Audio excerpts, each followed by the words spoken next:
the last day of the first ever World Humanitarian Summit. 65 heads of state are in Istanbul to try to find solutions to humanitarian crisis across the world. UN Secretary General Ban Ki-moon says the summit has been years in the making. Well, TRT World's Natasha Exelby joins us from the summit now. Natasha.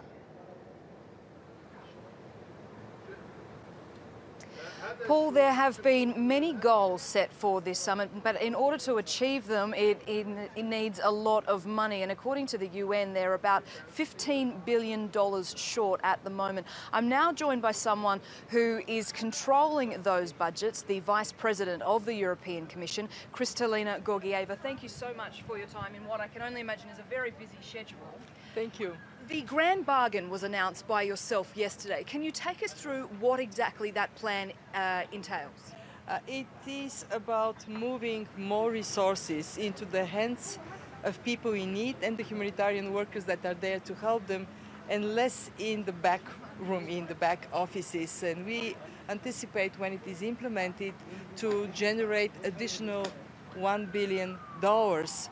It is a mutual accountability between those who fund humanitarian work and those who implement.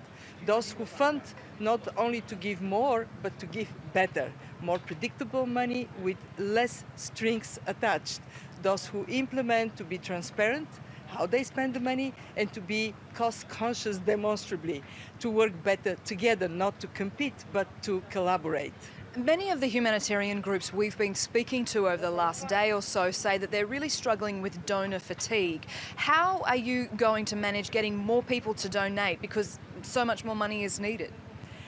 Well, we are facing a exponential growth of people in need. If they were a country with a population of 130 million people, this would have been the 10th biggest country in the world, between Russia and Japan. And that is a catch-up situation. Never before the world has been so generous, and never before our generosity has been so insufficient. We spent $28 billion last year versus $2 billion in year 2000. So how to get people to give more? We have to broaden the donor base. Not today, 5 big donors fund 2/3 of humanitarian aid. This is not sustainable. We have to make sure that the private sector can come in. We are launching a very interesting project, a humanitarian impact bond that brings money to integrate handicapped people. But if you don't meet your obligation, your commitment, you have to give the money back. That kind of more exciting, more creative ideas are necessary. And some of those are already happening. So if people are not seen as spending the money well, they then have to give it back, and that goes back into the pot. Well, that is exactly the idea, to create pressure for results, because spending the money is not good enough. Reaching out people and addressing exactly what they need, this is good enough. We have seen here a fairly significant presence of the private sector. Hopefully that would go up to more private sector contribution, not just as charity, but with the skills and the innovation the private sector can bring. And Mrs. Georgieva, there has been some criticism that this summit is nothing more than a talking shop, and that it will essentially achieve nothing. After 24 hours into it, is that how you view it?